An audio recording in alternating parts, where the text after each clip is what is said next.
እሸቱ የአባቶች አር ነው ተብሎ የደረቀ አር ሲበላ አይቼ እኔ ብሞት አላደርገውም፣ ከሞት ትድናለህ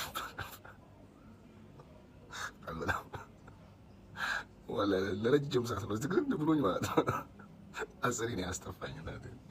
ኧረ ተው እንደዚህ አይነት ቪዲዮ አትለቁብን። ዌል እንግዲህ እንደሰማችሁት ውብ አህዮች እስከነ ተከታዮቻቸው የአህያ ጭንቅላት ስላላቸው ማገናዘብ ስለማይችሉ የሐሰት ድራማ ፖለቲካ ይሰራሉ።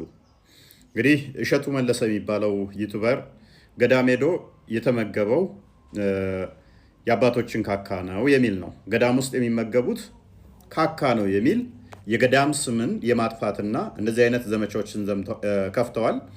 በጣም የሚገርመው ንጽጽር የሚሰሩት እንዳለ ለቀውታል ማለት ይቻላል። እንዲሁም ደግሞ ትልልቅ ኡስታዞች እነ ራማ ሚዲያን ጨምሮ እነ ሙራድ አጋርተውታል። በገዳም ውስጥ የሚበላው ካካ ነው የሚል ማለት ነው። በጣም ነውር ሁሉ ነውር ነው። እሸቱ መለሰ የሚባለው ዩቱበሩ ዩቱቡ ላይ እንደዚህ ብሎ ነው ያስተላለፈው። ቋርፍ ነው እንጂ ያለው ሰገራ ይበላል አላለ። እዚህ ነው ቋርፍ የምንቀምሰው። ቋርፍ ምንድን ነው? ምን ይመስላል? በአይናችን እናየዋለን። ህርመት ይዘው ልጆቹ በሙሉ ቋርፍ ነው ዘውትር የሚበሉ የጣመ የላማተን ዮርዳኖስ ጸበል ምግብ ሆነልን። ቋርፍ የሚዘጋጀው ጣበሌ ገመሎ ይባላል። እነሱ ጣበሌ በመጀመሪያ ይቆፈራል። ከተቆፈረ በኋላ ይቀቀላል። ከተቀቀለ ይደርቃል። ከደረቀ በኋላ እንደመጠኑ ጥቃቅን ከሆነ 7 ቀን እዛም 3 ቀን፣ ወፈር ያለ ትላልቅ የተከተፈ ከሆነ እስከ 12 ቀን ይነከራል። ከዛ በኋላ በጎተራ ይገባል። የዓመት ቀለቡ ለማህበሩ ይቆፈርም ከመስከረም 12 እስከ ጥቅምት 12 ያው ለቁመተ ስጋ ነው። ብዙም ጉልበት የለውም።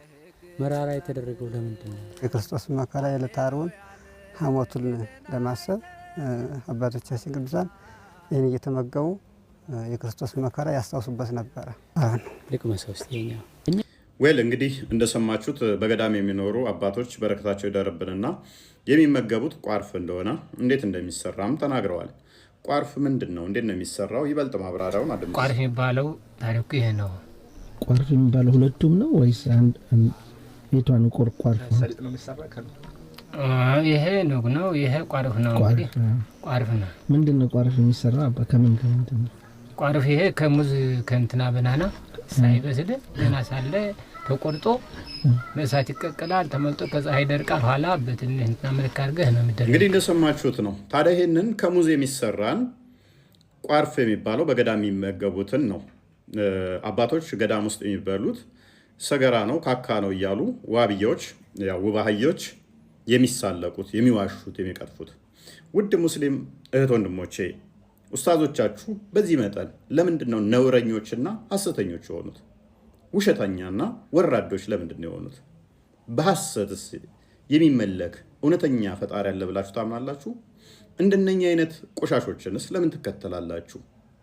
አሁን ላይ ብዙ ሙስሊሞች ነፍሳቸውን እያዳኑ ነው። ኡስታዞቻቸው በተለይም ንጽጽር በሚሰሩ ወራዳ ውሸታም ድራማ በሚሰሩ እያፈሩ ወደ ክርስትና እየመጡ ነው። ዛሬም ይህንን የምትሰሙ እንግዲህ ሙስሊሞች ብዙዎች አይታችሁታል። ይህንን ቪዲዮ ቆራርጠው በገዳም የሚመገቡት ካካ ነው ብለው ዋሽተውብናል። ይህም ባለማየት ብቻ እነኝን ባለመከተል ህይወት ወደሚገኝበት ወደ ክርስቶስ ትመጡ ዘንድ ጥሪ ያቀርብላችኋለሁ። ባይሆን ለኡስታዞቻቸው ግን አንድ ምላሽ ልስጣቸው። ሱነን ነቢ ዳውድ 67 ላይ በእስልምና ሰገራ እንደ ጁስ መጠጣት ይቻላል፣ ነቢያችሁም ሲጠጣ ነበረ። ይኸው ማስረጃው። ናሬትድ አቡ ሰይዳ አልኩድሪ እንደተረከው I heard that the people asked the prophet of Allah, water is brought for you from the well of Buddha. ውሃ ቡዳ ከሚባል ጎሬ ውስጥ መጥቶልሃል ሲባል አላህ መልእክተኛ መሐመድን ሰማው ይላል። ስለ ውሃው ሲናገር ከዛ እንዲህ ይላል፣ It is a well in which dead dogs, menstrual clothes and excrement of people are thrown. ጎሬው ያውሃ ያለበት ማለት ነው። የሞቱ ውሾች ሴቶች ፔሬዳቸውን ያዩበት ጨርቅ እና ሰገራ የሚጣልበት ነው። የጎሬ ውሃ ነው፣ ወራጅ ውሃ አይደለም፣ ወንዝም አይደለም፣ ወይንም ደግሞ ሐይቅም አይደለም፣ ጎሬ ነው። ጎሬው እምብርት ድረስ ከደረሰ ነው ጥልቀቱ። ቁመቱም እንደዚህ ከተለካ 6 ክንድ ያህል ነው። እዛ ውስጥ የሞቱ ውሾች ይጣሉበታል፣ ፔሬድ ጨርቅ ይጣልበታል፣ ሰገራቸውን ሰው ካካ ይሉበታል። ሙሐመድ ምን ብሎ መለሰ? The messenger of Allah replied, ያላ መልእክተኛ እንዲህ ሲል መለሰ፣ Verily water is pure and it is not defiled by anything. እውነት እላችኋለሁ ውሃ ንጹህ ነው በምንም አይቆሽሽም አለ። ስለዚህ ሰገራ የተባለበትን እንደ ጁስ መጠጣት በእስልምና ይፈቀዳል ለሙሐመድ። ሙሐመድም ደግሞ ይህንኑ ተጠቅሞ ተግመጥምጦበታል። ሰገራ የተባለበትን የእኛ ሽንት ቤት ከእምብርቴ በላይ እኔንም ያሰምጠኛል። ጎሬው ግን እምብርት ጋር ከደረሰ ነው በጣም ውሃ ከሞላ። ቁመቱ ደግሞ 6 ክንድ ነው። ይሄን መጠጣት ይቻላል እዚህ ውስጥ ካካ የተባለበትም ብሏል ሙሐመድ። ሰዎች ካካ ይሉበት ነበር፣ የሞቱ ውሾች ይጣልበት ነበር። እንዲሁም ደግሞ ፔሬድ ጨርቃቸውን ሴቶች ይጥሉበት ነበር። አባቶቻችን ቋርፍ የሚመገቡት ያ ከሙዝ በደንብ ካልበሰለ ሙዝ የሚሰራ ነው። የመረረው ምንድነው? ጣፋጭ ስኳር ምናምን ስለማይጨመርበት፣ ሙዙም ደግሞ ስላልበሰለ ከዛ አንጻር ነው።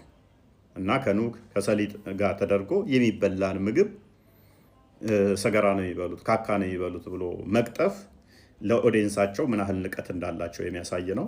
ውድ ሙስሊም እህት ወንድሞቼ ከእንደዚህ አይነት አጋንንታዊ ሆነ አካሂድ ራሳችሁን ልነጥሉ ክርስትናንም ልመረምሩ ይገባችኋል ብዬ አምናለሁ።